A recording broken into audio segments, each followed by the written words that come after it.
ओ hello दोस्तों। आज मैं फिर से आ गया हूँ ज्ञान देने। पिछले वीडियो में हमने देखा था कि एक 7 सेगमेंट एलईडी डिस्प्ले को कैसे प्रोग्राम करते हैं और इसके लिए हम लोगों ने दो टाइप के प्रोग्राम डेवलप किए थे। पहला वाला था फंक्शन बेस्ड, मतलब हम हर एक नंबर के सेगमेंट सीक्वेंस को एक फंक्शन में रिप्रेजेंट कर रहे थे, और दूसरा वाला था एरे बेस्ड, मतलब हम हर एक नंबर के सेगमेंट सीक्वेंस को एक एरे में स्टोर कर रहे थे और उस एरे से सेगमेंट राइट कर रहे थे। आज हम देखेंगे कि इस एरे वाले प्रोग्राम की कमियां क्या है। तो चलिए शुरू करते हैं।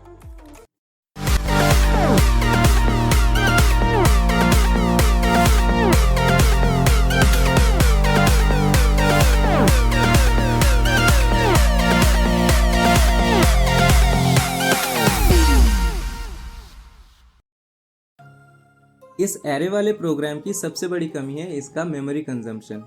जब अर्डुइनो में हम कोई इंटीजर डेटा टाइप डिक्लेयर करते हैं तो वो 2 बाइट का स्पेस कंज्यूम करता है। तो यहाँ पे हम हर एक नंबर के सेगमेंट सीक्वेंस को रिप्रेजेंट करने के लिए एक 7 एलिमेंट का एरे यूज कर रहे हैं। इसका मतलब है कि एक नंबर को रिप्रेजेंट करने के लिए हमें चाहिए होगा 2 × 7 = 14 बाइट का स्पेस। और ऐसे ही अगर हम 0 से लेकर 9 तक, मतलब टोटल 10 नंबर को रिप्रेजेंट करने जाए तो हमें चाहिए होगा 140 बाइट का स्पेस। और ऊपर से अगर हम इसमें अल्फ़ाबेट ऐड कर दें तो ये और ज़्यादा हो जाएगा। पर अर्डुइनो में इंटरनल मेमोरी और रैम ये दोनों ही बहुत लिमिटेड होता है, इसलिए हो सकता है कि फ्यूचर में जाके अर्डुइनो हैंग करने लगे। तो देखो, यहाँ पे सेगमेंट ऑन या सेगमेंट ऑफ दिखाने के लिए हमें 0 और 1 ही चाहिए, जो हम एक ही सिंगल बिट में रिप्रेजेंट कर सकते हैं।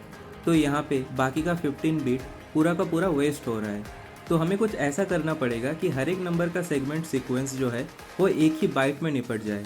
तो इसके लिए हम क्या करेंगे, अर्डुइनो का एक इंटरनल फंक्शन यूज़ करेंगे जो है बीट रीड। तो ये बीट रीड फंक्शन क्या करता है, बेसिकली ये किसी भी बाइनरी नंबर के एक स्पेसिफाइड बीट को रिटर्न करता है 0 और 1 में, और हमें यही चाहिए होगा सेगमेंट ऑन या सेगमेंट ऑफ दिखाने के लिए। तो हम यहाँ पे ले लेंगे कोई बाइट या फिर कोई कैरेक्टर या फिर कोई अनसाइंड इंटीजर 8, क्योंकि ये तीनों के तीनों डेटा टाइप 1 बाइट का स्पेस कंज्यूम करता है। और इसके अंदर हम हर एक नंबर के सेगमेंट सीक्वेंस को एक बाइनरी नंबर के फॉर्मेट में स्टोर करेंगे। तो जैसा कि आप लोग यहाँ पे देख पा रहे हो कि मैं यहाँ पे 0b से स्टार्ट कर रहा हूँ। तो 0b है बाइनरी नंबर का रेडिक्स। तो जब भी हम कोई बाइनरी नंबर लिखेंगे तो हमको 0b से स्टार्ट करना पड़ेगा। तो जब भी हम 0b से कोई नंबर स्टार्ट करेंगे तो कंपाइलर को पता चल जाएगा कि ये एक बाइनरी नंबर है। तो जैसा कि आप लोग जानते हो कि एक बाइनरी नंबर में सिर्फ 0 और 1 ही होता है, तो हम भी यहाँ पे क्या करेंगे कि हर एक नंबर के सेगमेंट सीक्वेंस को एक बाइनरी नंबर के फॉर्मेट में स्टोर करेंगे। पर यहाँ पे ध्यान देने वाली चीज़ ये है कि एरे का जो 0 वाला पोजीशन है वो शुरू होता है लेफ्ट हैंड साइड से, और एक बाइनरी नंबर का जो 0 वाला पोजीशन या LSB होता है वो शुरू होता है राइट हैंड साइड से। तो हम लोगों ने एरे में जैसे सेगमेंट सीक्वेंस को लिखा था, बाइनरी नंबर में जब हम स्टोर करेंगे तब हमें उसको उल्टा लिखना पड़ेगा।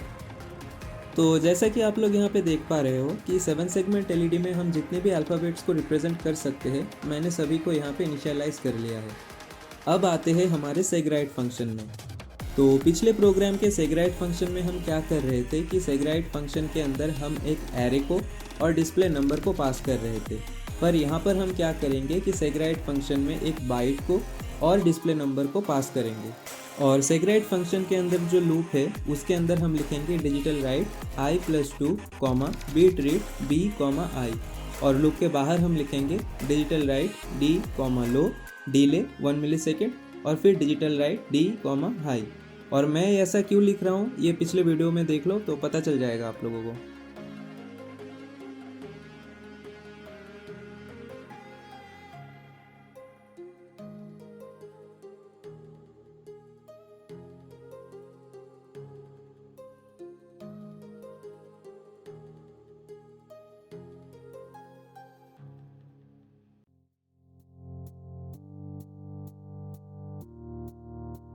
अब देखिए, यहाँ पर मैं क्या कर रहा था कि वॉइड लूप के अंदर अलग अलग बाइट को सेगराइट फंक्शन में कॉल कर रहा था मैं। पर रियल लाइफ सिनेरियो में थोड़ा मुश्किल है, इसलिए मैंने क्या किया कि मैं और एक फंक्शन बना लिया जिसका नाम मैं रख दिया रेंडर। आप लोग कुछ भी नाम रख सकते हो। और मैं क्या करूँगा, इसके अंदर एक स्ट्रिंग को डायरेक्टली पास करूँगा। अब हमें क्या करना है कि इस स्ट्रिंग के हर एक कैरेक्टर को हमें एनालाइज करना है। इसलिए मैंने क्या किया, यहाँ पे इस फंक्शन के अंदर मैं एक स्विच केस स्टेटमेंट चला रहा हूँ। और इस स्विच के स्टेटमेंट के अंदर ही सेग्राइड फंक्शन कॉल होगा अकॉर्डिंग टू द कैरेक्टर।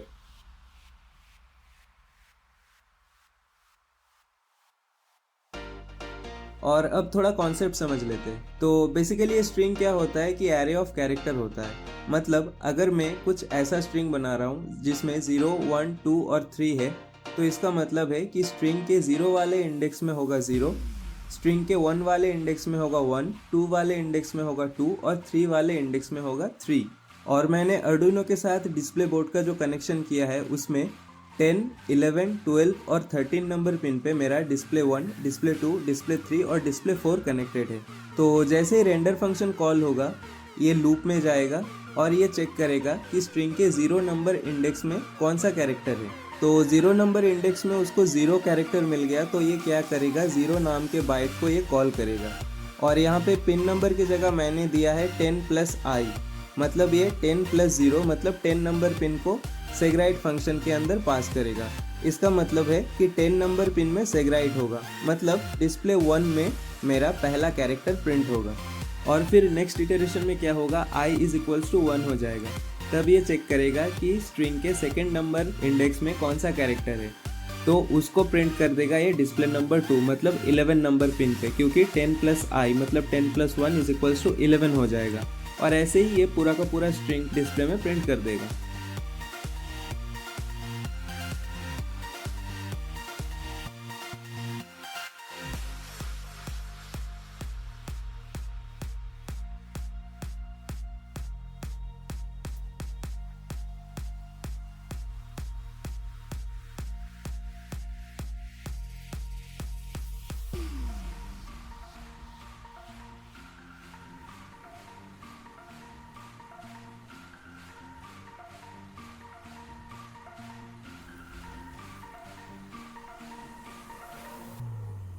और 7 सेगमेंट एलईडी डिस्प्ले के साथ हम बहुत कुछ कर सकते हैं, जैसे कि एनिमेशन। पर मैं ये नहीं बताने वाला हूँ कि एनिमेशन कैसे करते हैं इसमें, क्योंकि कुछ कुछ चीज़ों का स्पेशल रहना अच्छा होता है। और ये स्पेशल चीज़ मैं तब दिखाऊंगा जब मेरे चैनल में 1000 सब्सक्राइबर पूरा हो जाएगा। और ये तो आप लोगों के ऊपर डिपेंड करता है, देख लो भाई कैसे करोगे। तो आज के लिए इतना ही, मिलते हैं नेक्स्ट वीडियो में। और अगर कोई कन्फ्यूजन या सजेशन है तो कमेंट सेक्शन खुला है। और तब तक के लिए बाय।